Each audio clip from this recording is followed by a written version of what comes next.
ये सीरीज पूरी तरह से लेखक के अंतर्मन और विचारों से संबंधित है। इसका उद्देश्य किसी भी धर्म, संस्कृति और उससे जुड़े किसी भी व्यक्ति को आहत करना नहीं है और ना ही लेखक तर्क वितर्क का कोई उद्देश्य रखता है।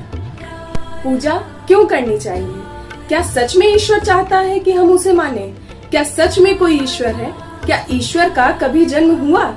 हम जिस ईश्वर को जानते हैं, क्या वास्तव में वो वैसा ही है? क्या वो हमें सुनता है, देखता है? क्या हमारी प्रार्थनाएं उस तक पहुंचती हैं? हमें जो विधान बताए गए हैं, क्या वही स्वीकार्य है?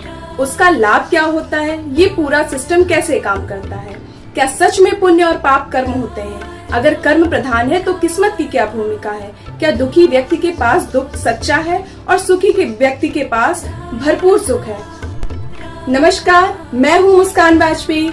इस सोशल मीडिया प्लेटफॉर्म पर आपका स्वागत है। ईश्वर जिसे किसी ने नहीं देखा, आभास किया, महसूस किया, वर्णित किया और साक्षात्कार किया, ठीक कुछ वैसा जैसा तस्वीरों, धार्मिक ग्रंथों, दादी नानी की कहानियों और माँ की लोरियों में वर्णित किया गया। हो सकता है जब मैं ये जिक्र कर रही हूँ तो वही प्रेरणा दे रहे हूँ। ईश्वर है इसे स्वीकार करना और ईश्वर है इस पर विश्वास करना दो अलग अलग बातें हो सकती हैं। अगर नहीं है तो अच्छे और बुरे कर्मों को परिभाषित करने की जरूरत ही नहीं, और अगर दोनों तरह के कर्मों को अच्छे से परिभाषित किया गया है तो निश्चित है कि लक्ष्य सांसारिक और भौतिक नहीं है। अगर लक्ष्य सांसारिक और भौतिक नहीं है तो जीवन परिस्थितियों के चक्र में फंसा क्यों है और इसमें फिर कर्म आ जाते हैं। ये उतना जटिल नहीं है जितना हमें बताया, पढ़ाया, दिखाया, लिखाया और सुनाया गया है। कई बार जब मैं लोगों से मिलती हूँ तो बातों बातों में ऐसी सार्थक बातें निकल आती हैं जो सर्वसम्मत लग सकती हैं। ईश्वर की पूजा क्यों करनी चाहिए?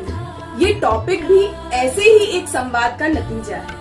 मैंने अपना नजरिया उनके सामने रख दिया, उनको मेरा नजरिया पसंद भी आया। मैंने बताया कि ईश्वर की पूजा ईश्वर के लिए नहीं है, न पूजा में किसी आडंबर से ईश्वर का कोई लेन देन है। जब नियति तय हो सकती है तो उसके लिए नीति भी पहले से तय है।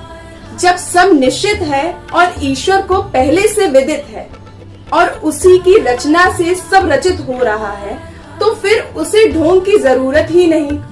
तो फिर पूजा के मायने भी आपके हैं और उसका महत्व भी आपका है।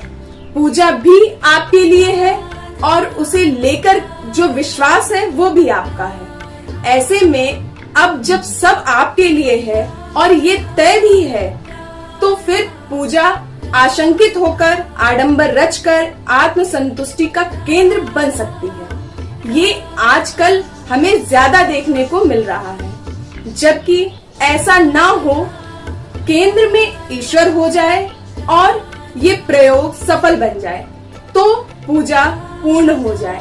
ये दिखने सोचने में सरल है, करने में और भी सरल है, लेकिन उतनी ही विरल भी। सीरीज का पहला भाग आपको कैसा लगा मुझे कमेंट करके जरूर बताएं। पूजा क्यों करनी चाहिए ये अभी जारी है। धन्यवाद।